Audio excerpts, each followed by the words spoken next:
ਪਿਆਰੇ ਵਿਦਿਆਰਥੀਓ, ਤੁਹਾਡਾ ਸਭ ਦਾ ਪੰਜਾਬੀ ਦੀ ਕਲਾਸ ਵਿੱਚ ਸਵਾਗਤ ਹੈ। ਬੇਟੇ, ਅੱਜ ਅਸੀਂ 9ਵੀਂ ਜਮਾਤ ਦੀ ਕਿਤਾਬ ਵੰਨਗੀ ਵਿੱਚੋਂ ਈਸ਼ਵਰ ਚੰਦਰ ਨੰਦਾ ਦੀ ਲਿਖੀ ਇਕਾਂਗੀ ਮੌਨਧਾਰੀ ਬਾਰੇ ਪੜ੍ਹਾਂਗੇ। ਬੇਟੇ, ਸਭ ਤੋਂ ਪਹਿਲਾਂ ਅਸੀਂ ਜਾਣਾਂਗੇ ਕਿ ਇਕਾਂਗੀ ਕੀ ਹੈ।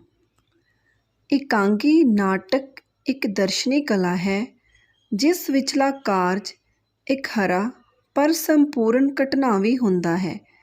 ਇਕਾਂਗੀ ਉਹ ਨਾਟਕੀ ਰੂਪ ਹੈ ਜੋ ਜੀਵਨ ਦੇ ਕਿਸੇ ਖੰਡ ਜਾਂ ਟੋਟੇ ਨੂੰ ਗਿਣੇ ਚੁਣੇ ਪਾਤਰਾਂ ਰਾਹੀਂ ਪ੍ਰਭਾਵ ਅਤੇ ਕਾਰਜ ਦੀ ਏਕਤਾ ਕਾਇਮ ਰੱਖਦਿਆਂ ਸੀਮਤ ਸਮੇਂ ਵਿੱਚ ਰੰਗਮੰਚ ਉੱਤੇ ਸਾਕਾਰ ਕਰਦਾ ਹੈ। ਇਕਾਂਗੀ ਦ੍ਰਿਸ਼ ਕਾਵਿ ਦਾ ਅੰਗ ਹੁੰਦਾ ਹੈ। ਮੌਨਧਾਰੀ ਇਕਾਂਗੀ ਪੰਜਾਬੀ ਨਾਟਕ ਦੇ ਪਿਤਾਮਾ ਪ੍ਰੋਫੈਸਰ ਈਸ਼ਵਰ ਚੰਦਰ ਨੰਦਾ ਦੁਆਰਾ ਲਿਖੀ ਗਈ ਹੈ।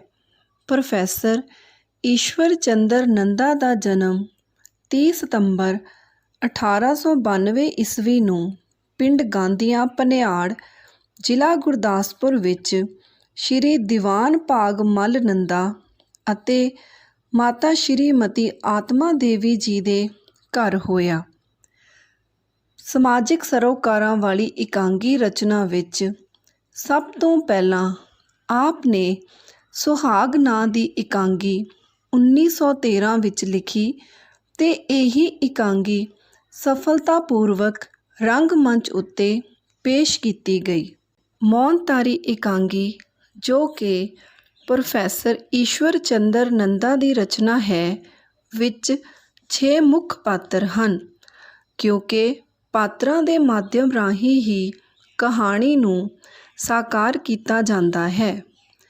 ਇਸ ਇਕਾਂਗੀ ਦਾ ਪਹਿਲਾ ਪਾਤਰ ਹੈ ਰਾਮ ਪਿਆਰੀ। ਰਾਮ ਪਿਆਰੀ ਇੱਕ ਅੱਧਖੜ ਉਮਰ ਦੀ ਤੀਵੀਂ ਹੈ। ਦੂਜਾ ਪਾਤਰ ਹੈ ਹਰੀ ਚੰਦ। ਹਰੀ ਚੰਦ ਰਾਮ ਪਿਆਰੀ ਦਾ ਘਰ ਵਾਲਾ ਹੈ। ਉਸ ਦੀ ਉਮਰ ਲਗਭਗ 60 ਸਾਲ ਹੈ। ਉਸ ਦੀ ਸਿਹਤ ਖਰਾਬ ਰਹਿੰਦੀ ਹੈ, ਇਸ ਕਰਕੇ ਉਹ ਡਾਕਟਰ ਦੇ ਕੋਲ ਤੁਰਿਆ ਰਹਿੰਦਾ ਹੈ। ਤੀਜਾ ਪਾਤਰ ਹੈ ਮਦਨ ਲਾਲ।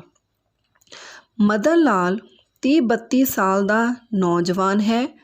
ਉਹ ਰਾਮ ਪਿਆਰੀ ਦਾ ਭਣੇਵਾ ਹੈ। ਮਦਨ ਲਾਲ ਗਬਨ ਦੇ ਕੇਸ ਵਿੱਚ ਭਗੌੜਾ ਹੈ। ਭਗੌੜਾ ਹੋਣ ਦੇ ਕਾਰਨ ਪੁਲਿਸ ਉਸ ਦੇ ਪਿੱਛੇ ਲੱਗੀ ਹੋਈ ਹੈ। ਪੁਲਿਸ ਤੋਂ ਡਰਦਾ ਉਹ ਆਪਣੀ ਮਾਸੀ ਰਾਮ ਪਿਆਰੀ ਦੇ ਕੋਲ ਆ ਜਾਂਦਾ ਹੈ। ਚੌਥਾ ਪਾਤਰ ਹੈ ਸਾਧੂ। ਸਾਧੂ ਦੀ ਉਮਰ 35-40 ਸਾਲ ਦੀ ਹੈ। ਸਾਧੂ ਸਾਰੀ ਇਕਾਂਗੀ ਦੇ ਵਿੱਚ ਗੁਰਬਾਣੀ ਦੀਆਂ ਤੁਕਾਂ ਬੋਲ ਕੇ, ਅਖਾਣ ਬੋਲ ਕੇ ਇਕਾਂਗੀ ਦੀ ਉਤਸੁਕਤਾ ਬਣਾਈ ਰੱਖਦਾ ਹੈ। ਪੰਜਵਾਂ ਪਾਤਰ ਹੈ ਮੌਨਧਾਰੀ। ਉਮਰ ਲਗਭਗ 50 ਸਾਲ। ਇਹ ਪਹਿਲੇ ਸਾਧੂ ਦਾ ਜੋਟੀਦਾਰ ਹੈ। ਮੌਨਧਾਰੀ ਦੇ ਨਾਂ 'ਤੇ ਹੀ ਇਸ ਇਕਾਂਗੀ ਦਾ ਨਾਂ ਮੌਨਧਾਰੀ ਰੱਖਿਆ ਹੈ। ਮੌਨ ਦਾ ਅਰਥ ਹੈ ਚੁੱਪ ਰਹਿਣਾ। ਇਹ ਸਾਰੀ ਇਕਾਂਗੀ ਵਿੱਚ ਚੁੱਪ ਰਹਿੰਦਾ ਹੈ, ਸਿਰਫ ਇਸ਼ਾਰੇ ਦੇ ਨਾਲ ਗੱਲ ਕਰਦਾ ਹੈ। ਇਕਾਂਗੀ ਦੇ ਅਖੀਰ ਵਿੱਚ ਜਾ ਕੇ ਬੋਲਦਾ ਹੈ ਤੇ ਨਾਟਕੀ ਢੰਗ ਨਾਲ ਇਕਾਂਗੀ ਨੂੰ ਖਤਮ ਕਰ ਦਿੰਦਾ ਹੈ। ਇਕਾਂਗੀ ਦਾ 6ਵਾਂ ਪਾਤਰ ਹੈ ਕਿਸ਼ੋਰ ਚੰਦ। ਕਿਸ਼ੋਰ ਚੰਦ ਹਰੀ ਚੰਦ ਤੇ ਰਾਮ ਪਿਆਰੀ ਦਾ ਲੜਕਾ ਹੈ। ਉਮਰ ਲਗਭਗ 30 ਸਾਲ ਹੈ। ਕਿਸ਼ੋਰ ਚੰਦ ਸਰਕਾਰੀ ਦਫ਼ਤਰ ਦੇ ਵਿੱਚ ਅਸਿਸਟੈਂਟ ਹੈ।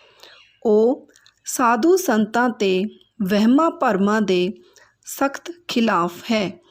ਪੜ੍ਹਿਆ ਲਿਖਿਆ ਹੋਣ ਕਰਕੇ ਉਹ ਨੌਜਵਾਨ ਪੀੜ੍ਹੀ ਦੀ ਪ੍ਰਤੀਨਿਧਤਾ ਕਰਦਾ ਹੈ। ਕਿਸ਼ੋਰ ਚੰਦ ਇਹਨਾਂ ਰਾਹੀਂ ਲੋਕਾਂ ਦੀ ਆਰਥਿਕ ਤੇ ਮਾਨਸਿਕ ਤੌਰ 'ਤੇ ਕੀਤੀ ਜਾਂਦੀ ਲੁੱਟ ਦਾ ਪਰਦਾਫਾਸ਼ ਕਰਨ ਦੇ ਲਈ ਯਤਨਸ਼ੀਲ ਹੈ। ਸੋ ਆਓ ਬੇਟੇ, ਹੁਣ ਅਸੀਂ ਇਕਾਂਗੀ ਦੇ ਬਾਰੇ ਪੜ੍ਹਾਂਗੇ। ਇਕਾਂਗੀ ਦੇ ਸ਼ੁਰੂ ਵਿੱਚ ਇੱਕ ਅੱਧਖੜ ਉਮਰ ਦੀ ਤੀਵੀਂ ਰਾਮ ਪਿਆਰੀ ਸਬਜ਼ੀ ਚੀਰਦੀ ਹੈ ਅਤੇ ਉਸ ਦਾ ਪਤੀ ਹਰੀ ਚੰਦ ਹੱਥ ਵਿੱਚ ਦਵਾਈ ਵਾਲੀ ਸ਼ੀਸ਼ੀ ਫੜੀ ਖੰਘਦਾ ਹੋਇਆ ਘਰੋਂ ਬਾਹਰ ਨਿਕਲਣ ਲੱਗਦਾ ਹੈ ਤਾਂ ਪਿੱਛੋਂ ਰਾਮ ਪਿਆਰੀ ਉਸ ਨੂੰ ਬਾਹਰ ਜਾਣ ਦਾ ਕਾਰਨ ਪੁੱਛਦੀ ਹੈ। ਹਰੀ ਚੰਦ ਉਸ ਨੂੰ ਖਿਝ ਕੇ ਕਹਿੰਦਾ ਹੈ ਕਿ ਉਹ ਡਾਕਟਰ ਕੋਲ ਦਵਾਈ ਲੈਣ ਚੱਲਾ ਹੈ। ਥੋੜ੍ਹੀ ਦੇਰ ਬਾਅਦ ਇੱਕ ਕੁਲੀ ਨਿੱਕੀ ਜਿਹੀ ਟਰਾਂਕੀ ਬਰਾਂਡੇ ਵਿੱਚ ਲਿਆ ਕੇ ਰੱਖਦਾ ਹੈ। ਰਾਮ ਪਿਆਰੀ ਦਾ ਭਾਣਜਾ ਮਦਨ ਲਾਲ ਥੋੜ੍ਹੇ ਵਿਗੜੇ ਹੋਏ ਹੁਲੀਏ ਵਿੱਚ ਅੰਦਰ ਆਉਂਦਾ ਹੈ। ਪੱਗ ਦੇ ਹੇਠਾਂ ਉਸਨੇ ਪੱਟੀ ਬੰਨ੍ਹੀ ਹੋਈ ਹੈ। ਪਹਿਲਾਂ ਤਾਂ ਰਾਮ ਪਿਆਰੀ ਮਦਨ ਲਾਲ ਨੂੰ ਪਛਾਣਦੀ ਹੀ ਨਹੀਂ, ਪਰ ਉਸ ਵੱਲ ਗੌਰ ਨਾਲ ਤੱਕਣ 'ਤੇ ਪਤਾ ਲੱਗਦਾ ਹੈ ਕਿ ਫਿਕਰ ਅਤੇ ਚਿੰਤਾ ਦਾ ਮਾਰਿਆ ਹੋਇਆ ਉਹ ਉਸ ਦਾ ਭਾਣਜਾ ਹੀ ਹੈ। ਮਦਨ ਗੱਲਾਂ-ਗੱਲਾਂ ਵਿੱਚ ਰਾਮ ਪਿਆਰੀ ਨੂੰ ਦੱਸਦਾ ਹੈ ਕਿ ਉਸ ਨੂੰ 3-4 ਮਹੀਨੇ ਹੋ ਚੱਲੇ ਹਨ ਘਰੋਂ ਨਿਕਲੇ ਨੂੰ। ਉਹ ਕਹਿੰਦਾ ਹੈ ਕਿ ਉਸ ਨੇ ਕੋਈ ਚੋਰੀ ਜਾਂ ਗਬਨ ਨਹੀਂ ਕੀਤਾ, ਪਰ ਪੁਲਿਸ ਉਸ ਦੇ ਮਗਰ ਲੱਗੀ ਹੋਈ ਹੈ ਕਿਉਂਕਿ ਉਸ ਦੇ ਨਾਲ ਵਾਲਾ ਕਲਰਕ ਭੂਸ਼ਣ ਅਤੇ ਉਹ ਇੱਕੋ ਹੀ ਦਫ਼ਤਰ ਵਿੱਚ ਨੌਕਰੀ ਕਰਦੇ ਸੀ। ਉਸਨੇ ਅਤੇ ਭੂਸ਼ਣ ਨੇ ਇਕੱਠਿਆਂ ਸਕੀਮ ਬਣਾਈ ਕਿ ਉਹ ਦਫ਼ਤਰ ਦਾ 48,000 ਰੁਪਇਆ ਅੱਧੋ-ਅੱਧ ਵੰਡ ਲੈਣਗੇ। ਭੂਸ਼ਣ 48,000 ਰੁਪਏ ਨਾਲ ਫੜਿਆ ਗਿਆ। ਉਸਨੇ ਪੁਲਿਸ ਨੂੰ ਦੱਸਿਆ ਕਿ ਰੁਪਈਆ ਮਦਨ ਲਾਲ ਕੋਲ ਹੈ, ਇਸ ਲਈ ਪੁਲਿਸ ਉਸ ਦੇ ਮਗਰ ਲੱਗੀ ਹੋਈ ਹੈ ਉਸ ਨੂੰ ਫੜਨ ਲਈ। ਮਦਨ ਲਾਲ ਪੁਲਿਸ ਦੀ ਮਾਰ ਤੋਂ ਵੀ ਡਰਦਾ ਹੈ, ਪਰ ਰਾਮ ਪਿਆਰੀ ਉਸ ਨੂੰ ਹੌਸਲਾ ਦਿੰਦੀ ਹੈ। ਥੋੜ੍ਹੀ ਦੇਰ ਬਾਅਦ ਹਰੀ ਚੰਦ ਵਾਪਸ ਘਰ ਪਰਤਦਾ ਹੈ। ਰਾਮ ਪਿਆਰੀ ਹਰੀ ਚੰਦ ਨੂੰ ਮਦਨ ਲਾਲ ਦੀ ਸਾਰੀ ਕਹਾਣੀ ਦੱਸਦੀ ਹੈ, ਜਿਸ 'ਤੇ ਉਹ ਰਾਮ ਪਿਆਰੀ ਨੂੰ ਗੁੱਸੇ ਹੁੰਦਾ ਹੈ ਤੇ ਕਹਿੰਦਾ ਹੈ ਕਿ ਇਸ ਨੂੰ ਸਵੇਰੇ ਹੀ ਕਿਤੇ ਹੋਰ ਭੇਜ ਦੇਵੇ। ਉਹ ਪੁਲਿਸ ਦੇ ਚੱਕਰਾਂ ਵਿੱਚ ਨਹੀਂ ਪੈਣਾ ਚਾਹੁੰਦਾ। ਅਜੇ ਰਾਮ ਪਿਆਰੀ ਅਤੇ ਹਰੀ ਚੰਦ ਗੱਲਾਂ ਕਰਕੇ ਹਟਦੇ ਹੀ ਹਨ। ਇੱਕ ਸਾਧੂ ਅਤੇ ਮੌਨਧਾਰੀ ਰਾਮ ਪਿਆਰੀ ਦੇ ਦਰਵਾਜ਼ੇ ਉੱਪਰ ਆਵਾਜ਼ ਦਿੰਦੇ ਹਨ। ਰਾਮ ਪਿਆਰੀ ਉਹਨਾਂ ਨੂੰ ਅੰਦਰ ਆਉਣ ਲਈ ਕਹਿ ਕੇ ਮੰਜੇ ਉੱਪਰ ਖੇਸ ਵਿਛਾ ਦਿੰਦੀ ਹੈ, ਪਰ ਮੌਨਧਾਰੀ ਇਸ਼ਾਰੇ ਨਾਲ ਨਾ ਕਰ ਦਿੰਦਾ ਹੈ ਅਤੇ ਸਾਧੂ ਦੱਸਦਾ ਹੈ ਕਿ ਮੌਨ ਵਰਤ ਰੱਖ ਕੇ ਮਹਾਤਮਾ ਧਰਤੀ 'ਤੇ ਬੈਠਦੇ ਹਨ, ਜਦਕਿ ਸਾਧੂ ਉਸ ਦੇ ਚਰਨਾਂ ਵਿੱਚ ਹੀ ਬੈਠ ਜਾਂਦਾ ਹੈ। ਰਾਮ ਪਿਆਰੀ ਉਹਨਾਂ ਨੂੰ ਭੋਜਨ ਕਰਨ ਲਈ ਕਹਿੰਦੀ ਹੈ, ਪਰ ਸਾਧੂ ਕਹਿੰਦਾ ਹੈ ਕਿ ਉਹਨਾਂ ਨੇ ਭੋਜਨ ਨਹੀਂ ਕਰਨਾ ਕਿਉਂਕਿ ਮੌਨਧਾਰੀ ਨੂੰ ਇੱਕ ਮਾਈ ਨੇ ਦੁੱਧ ਪਿਲਾ ਦਿੱਤਾ ਹੈ। ਰਾਮ ਪਿਆਰੀ ਅੰਦਰੋਂ ਫਲ ਲਿਆ ਕੇ ਸਾਧੂ ਮੂਹਰੇ ਰੱਖਦੀ ਹੈ। ਸਾਧੂ ਰਾਮ ਪਿਆਰੀ ਨੂੰ ਕਹਿੰਦਾ ਹੈ ਕਿ ਉਹ ਉਸ ਦੇ ਘਰ ਉਸ ਦੇ ਪਤੀ ਦੇ ਦੁੱਖ ਦਲਿੱਦਰ ਦੂਰ ਕਰਨ ਲਈ ਆਏ ਹਨ। ਰਾਮ ਪਿਆਰੀ ਆਪਣੇ ਸਰੀਰਕ ਦੁੱਖ ਦਾ ਹਾਲ ਦੱਸਦੀ ਹੈ ਕਿ ਉਸ ਦੀ ਸਿਹਤ ਕਮਜ਼ੋਰ ਹੋ ਗਈ ਹੈ। ਥੋੜ੍ਹੀ ਦੇਰ ਬਾਅਦ ਹਰੀ ਚੰਦ ਵੀ ਅੰਦਰੋਂ ਬਾਹਰ ਆ ਜਾਂਦਾ ਹੈ ਅਤੇ ਰਾਮ ਪਿਆਰੀ ਨਾਲ ਮਜ਼ਾਕ ਵਿੱਚ ਗੱਲਾਂ ਕਰਦਾ ਹੈ। ਹਰੀ ਚੰਦ ਦੇ ਕਹਿਣ 'ਤੇ ਰਾਮ ਪਿਆਰੀ ਚਾਹ ਬਣਾਉਣ ਲਈ ਚਲੀ ਜਾਂਦੀ ਹੈ। ਸਾਧੂ ਅਤੇ ਹਰੀ ਚੰਦ ਇੱਕ ਦੂਸਰੇ ਨਾਲ ਮਜ਼ਾਕ ਵਿੱਚ ਗੱਲਾਂ ਕਰਦੇ ਹਨ। ਸਾਧੂ ਹਰੀ ਚੰਦ ਨੂੰ ਦੇਸੀ ਦਵਾਈ ਖਾਣ ਲਈ ਕਹਿੰਦਾ ਹੈ ਕਿਉਂਕਿ ਉਸ ਦੇ ਅਨੁਸਾਰ ਵਲਾਇਤੀ ਦਵਾਈ ਗਰਮ ਅਤੇ ਖੁਸ਼ਕ ਹੁੰਦੀ ਹੈ।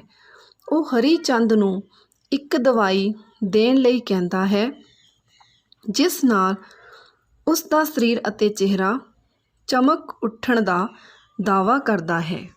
ਹਰੀ ਚੰਦ ਦਾ ਪੁੱਤਰ ਕਿਸ਼ੋਰ ਜਦੋਂ ਬਾਈਸਾਈਕਲ 'ਤੇ ਘਰ ਵੜਦਾ ਹੈ ਤਾਂ ਉਹ ਸਾਧੂਆਂ ਨੂੰ ਦੇਖ ਕੇ ਅਤੇ ਦਾਨ ਪੁੰਨ ਵਾਲੀ ਗੱਲ ਸੁਣ ਕੇ ਭੁੜਕ ਉੱਠਦਾ ਹੈ ਅਤੇ ਆਪਣੇ ਪਿਤਾ ਅਤੇ ਮਾਤਾ ਨੂੰ ਖਿਝ ਕੇ ਸਮਝਾਉਂਦਾ ਹੈ ਕਿ ਉਹਨਾਂ ਨੂੰ ਕਿੰਨੀ ਵਾਰੀ ਕਿਹਾ ਹੈ ਕਿ ਪਖੰਡੀ ਸਾਧੂਆਂ ਨੂੰ ਮੂੰਹ ਨਾ ਲਾਇਆ ਕਰਨ। ਉਹ ਦਬਕੇ ਮਾਰ ਕੇ ਸਾਧੂਆਂ ਨੂੰ ਬਾਹਰ ਜਾਣ ਲਈ ਕਹਿੰਦਾ ਹੈ, ਜਦ ਕਿ ਹਰੀ ਚੰਦ ਅਤੇ ਰਾਮ ਪਿਆਰੀ ਸਾਧੂਆਂ ਨੂੰ ਭੋਜਨ ਕਰਕੇ ਜਾਣ ਲਈ ਜ਼ੋਰ ਪਾਉਂਦੇ ਹਨ। ਮੌਨਤਾਰੀ ਦੇ ਇਸ਼ਾਰੇ 'ਤੇ ਸਾਧੂ ਹਰੀ ਚੰਦ ਨੂੰ ਕਹਿੰਦਾ ਹੈ ਕਿ ਉਸ ਦੇ ਘਰ ਵਿੱਚ ਕੋਈ ਬਹੁਤ ਦੁਖੀ ਹੈ। ਇਸ ਦੇ ਜਵਾਬ ਵਿੱਚ ਕਿਸ਼ੋਰ ਉਹਨਾਂ ਨੂੰ ਜਲਦੀ ਨਾਲ ਘਰੋਂ ਨਿਕਲਣ ਲਈ ਕਹਿੰਦਾ ਹੈ। ਰਾਮ ਪਿਆਰੀ ਦੇ ਕਹਿਣ 'ਤੇ ਸਾਧੂਆਂ ਦੀਆਂ ਗੱਲਾਂ ਤੋਂ ਪ੍ਰਭਾਵਿਤ ਹੋ ਕੇ ਮਦਨ ਵੀ ਅੰਦਰੋਂ ਨਿਕਲਦਾ ਹੈ। ਉਸ ਦੇ ਮੱਥੇ ਉੱਪਰ ਪੱਟੀ ਦਿਸਦੀ ਹੈ। ਕਿਸ਼ੋਰ ਮਦਨ ਨੂੰ ਦੇਖ ਕੇ ਹੈਰਾਨ ਹੁੰਦਾ ਹੈ। ਸਾਧੂ ਦੁਆਰਾ ਮਦਨ ਨੂੰ ਦੁਖੀ ਦੱਸਣ 'ਤੇ ਕਿਸ਼ੋਰ ਕਹਿੰਦਾ ਹੈ ਕਿ ਇਹ ਸਾਧੂਆਂ ਨੇ ਪਾਖੰਡ ਰਚਿਆ ਹੋਇਆ ਹੈ। ਇਹ 2-4 ਦੋਹੇ ਰੱਟ ਕੇ ਲੋਕਾਂ ਨੂੰ ਠੱਗਦੇ ਫਿਰਦੇ ਹਨ।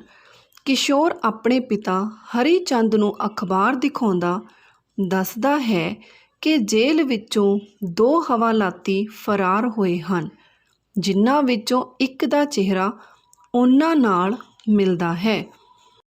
ਸਾਧੂ ਮਦਨ ਨੂੰ ਦੱਸਦਾ ਹੈ ਕਿ ਉਸ ਦੇ ਸਿਰ 'ਤੇ 32ਵੇਂ ਸਾਲ ਵਿੱਚ ਸੱਟ ਲੱਗਣੀ ਚਾਹੀਦੀ ਸੀ ਅਤੇ ਹੁਣ ਉਸ ਦਾ ਦੁੱਖ ਦੂਰ ਹੋਣ ਵਾਲਾ ਹੈ। ਕਿਸ਼ੋਰ ਅਖਬਾਰ ਪੜ੍ਹ ਕੇ ਹਵਾਲਾਤੀਆਂ ਦੇ ਸ਼ਨਾਖਤੀ ਚਿੰਨ੍ਹਾਂ ਮੁਤਾਬਕ ਉਹਨਾਂ ਨੂੰ ਦੇਖਣ ਦੀ ਕੋਸ਼ਿਸ਼ ਕਰਦਾ ਹੈ, ਜਿਸ ਤੋਂ ਰਾਮ ਪਿਆਰੀ ਅਤੇ ਹਰੀ ਚੰਦ ਉਸ ਨੂੰ ਗੁੱਸੇ ਹੁੰਦੇ ਹਨ। ਸਾਧੂ ਵੀ ਆਪਣੀ ਬੇਇੱਜ਼ਤੀ ਮਹਿਸੂਸ ਕਰਦੇ ਹਨ। ਕਿਸ਼ੋਰ ਉਹਨਾਂ ਸਾਧੂਆਂ ਨੂੰ ਪੁਲਿਸ ਕੋਲ ਫੜਾਉਣ ਲਈ ਘਰੋਂ ਬਾਹਰ ਨਿਕਲਣ ਲੱਗਦਾ ਹੈ ਤਾਂ ਹਰੀ ਚੰਦ ਉਸ ਨੂੰ ਜੱਫਾ ਪਾ ਲੈਂਦਾ ਹੈ।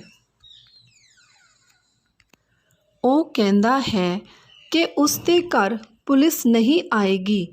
ਮਦਨ ਘਬਰਾ ਕੇ ਬਾਹਰ ਦੌੜੇ ਜਾਂਦੇ ਕਿਸ਼ੋਰ ਨੂੰ ਰੋਕਦਾ ਹੈ, ਪਰ ਕਿਸ਼ੋਰ ਬਾਹਰ ਨੂੰ ਦੌੜ ਜਾਂਦਾ ਹੈ। ਮਦਨ ਜਦੋਂ ਰਾਮ ਪਿਆਰੀ ਅਤੇ ਹਰੀ ਚੰਦ ਨੂੰ ਕਹਿੰਦਾ ਹੈ ਕਿ ਉਹ ਚੱਲਾ ਹੈ ਤਾਂ ਸਾਧੂ ਮਦਨ ਨੂੰ ਜ਼ੋਰ ਨਾਲ ਫੜ ਲੈਂਦਾ ਹੈ। ਉਹ ਉਸ ਦੇ ਮੱਥੇ ਉੱਤੋਂ ਪੱਟੀ ਖੋਲ੍ਹ ਕੇ ਉਸ ਦੇ ਸ਼ਨਾਖਤੀ ਦਾਗ ਨੂੰ ਪਛਾਣ ਲੈਂਦਾ ਹੈ।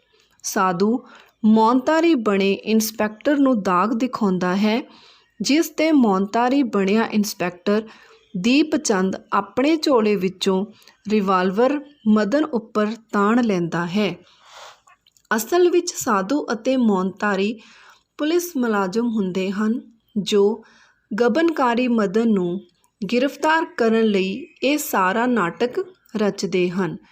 ਇਸ ਪ੍ਰਕਾਰ ਇਸ ਇਕਾਂਗੀ ਵਿੱਚ ਇਕਾਂਗੀਕਾਰ ਨੇ ਵਹਿਮਾਂ ਭਰਮਾਂ ਪ੍ਰਤੀ ਚੇਤਨਤਾ, ਭ੍ਰਿਸ਼ਟ ਲੋਕਾਂ ਦਾ ਕਿਰਦਾਰ ਅਤੇ ਪੁਲਿਸ ਦੀ ਵਧੀਆ ਕਾਰਗੁਜ਼ਾਰੀ ਨੂੰ ਪੇਸ਼ ਕੀਤਾ ਹੈ।